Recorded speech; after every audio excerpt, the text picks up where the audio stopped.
Should a bracha always be extreme, or is it important sometimes to give in to the nefesh habahamis? It's never important to give in to the nefesh habahamis. Just give in.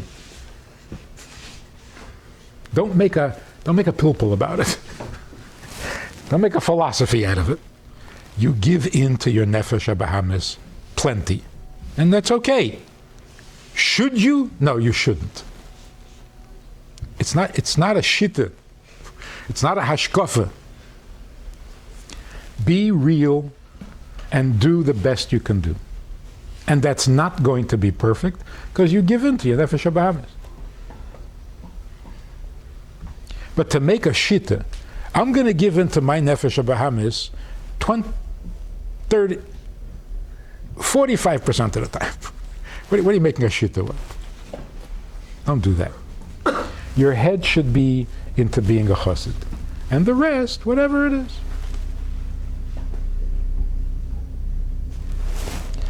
To be extreme, dafkin not to give in to the nefesh habahamis, not a good idea.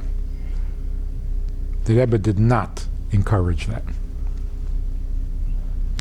So if you have machshava zara, what does the Rebbe say? Get rid of the machshava zara? No. Don't have machshava zara? The Rebbe's eitzah is, so what? Hesach hadas. So you have machshava zara, no so. But you discovered America. Don't have so much derech eretz for a machshava zara.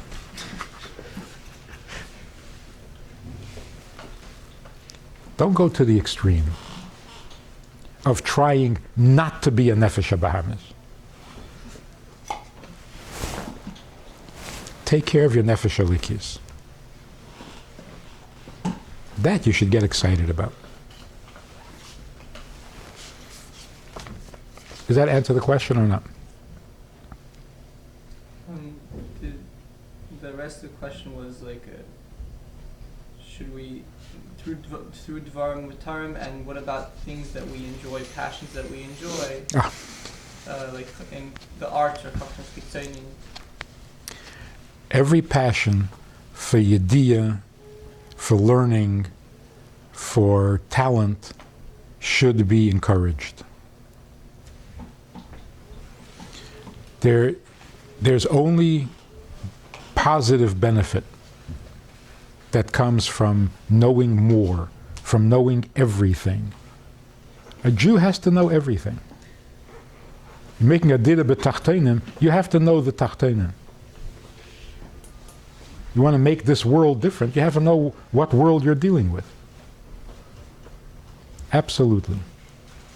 Where the Rebbe said not to learn Chachmas Chitzanis, it means don't make a seder out of it. Don't demand it. Because those who are not interested shouldn't be doing it. Going to college. The Rebbe didn't mean you cannot go to college. The Rebbe meant, who says you have to go? Who's making a religion out of it? You don't have to go. Now, even the secular world realizes it's not good for everybody to go to college. It's a terrible thing. They go there, they waste their time, they become animals. Either you have a chush, so go for it. If not, don't. What is this mitzvah to go to college? You would say that it would tell somebody to have a chush in a specific area to go to college? He did. You would say that every bacher, if they, or some way they were told that they had a chush or whatever it would be, that they should go to college? Not they should go. Not they should. First of all, do you really have a chush? No, personally. I don't mean, anybody who says, I have a chush. Oh, really? You mean you had a thought about it, you know, the chush about it. What's his name? Zalman Kleiman, the artist. He was in Chabad, and he was painting and learning how to paint, and his chavedim said to him, what are you doing? Feh.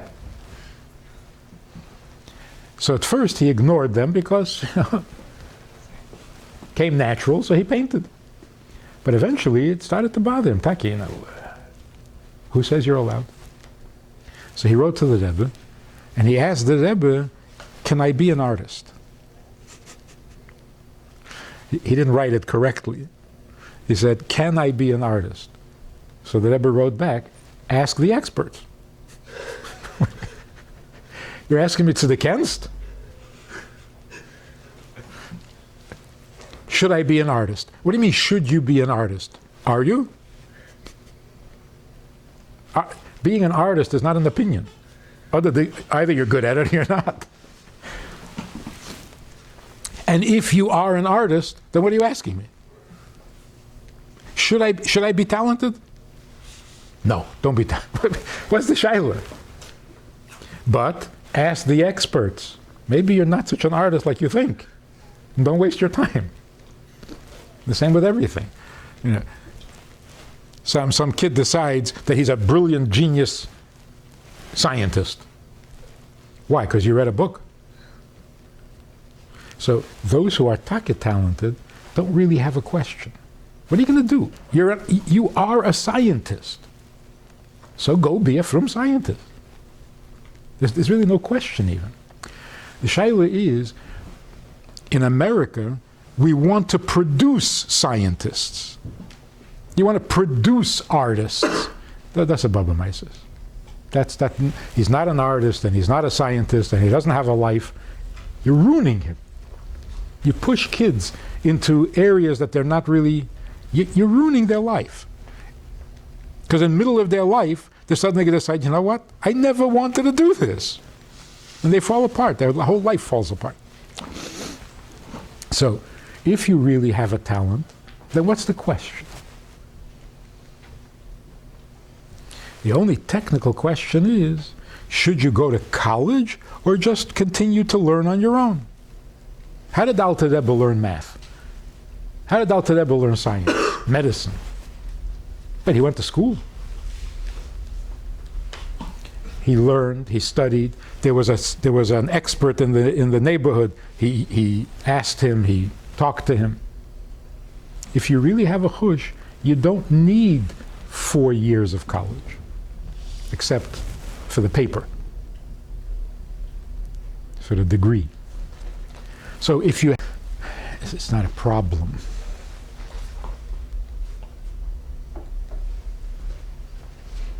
Is it the holiest activity in the world? No. But selling shoes isn't either. It's an activity. It's kosher. It doesn't violate anything, and it's your way of thinking, and so fine, isn't it? And if you can make a living at it, there's no better. To say it's holy, no, I'm not saying it's holy.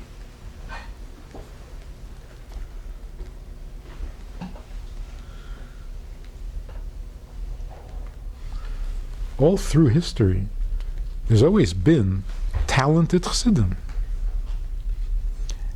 How did Alter Rebbe's chassid become such a good spy in Napoleon's army? You don't think it took some work, some effort, some thinking, some planning?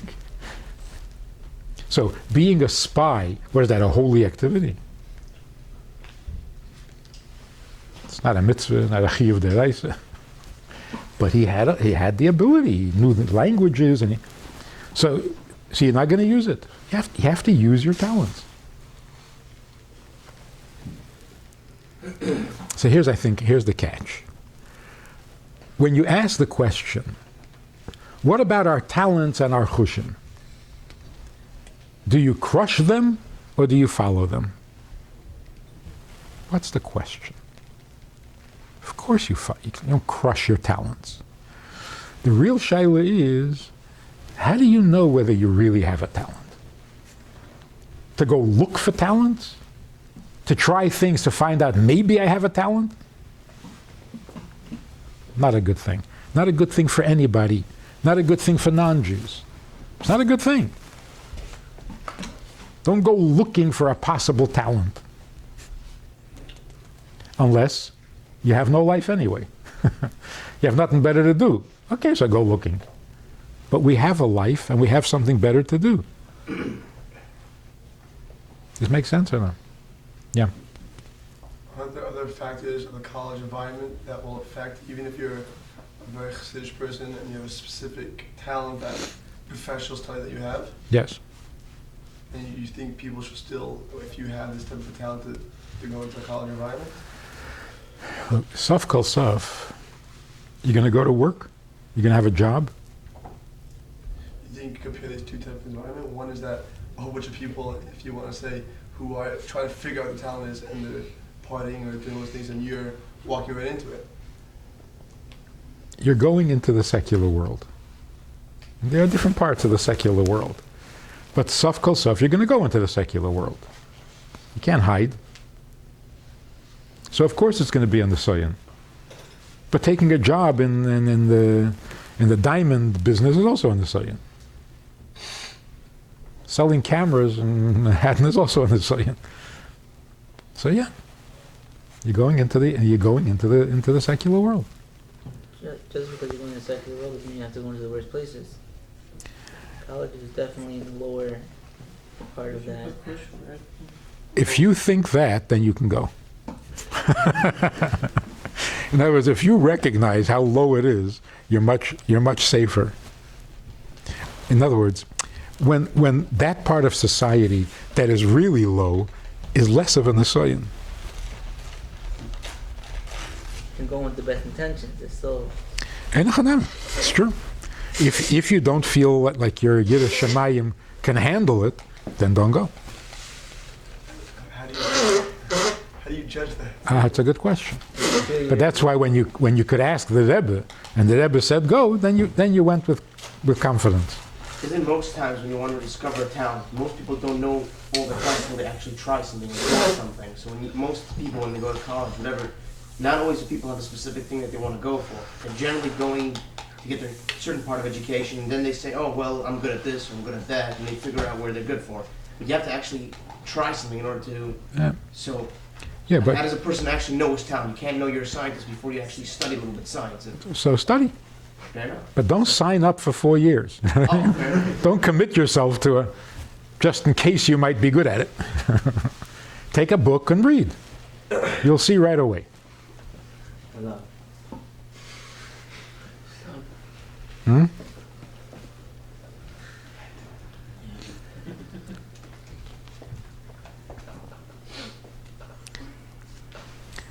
A bacher once asked me,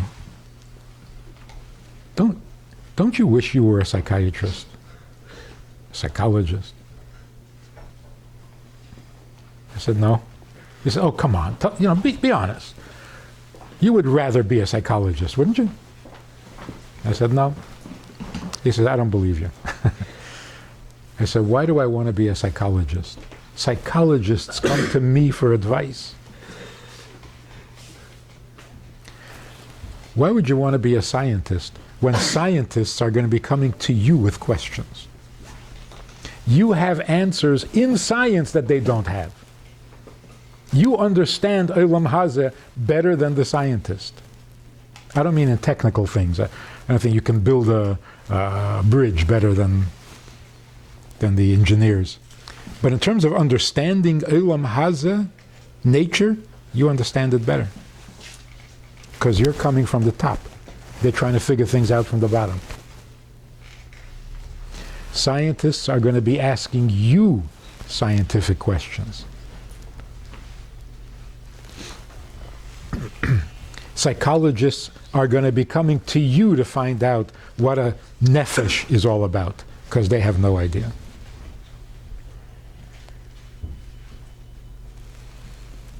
So, dvarim nafshim, which is what psychiatrists are supposed to understand, they don't know what you know. Except that you can't explain it to them because you don't speak English.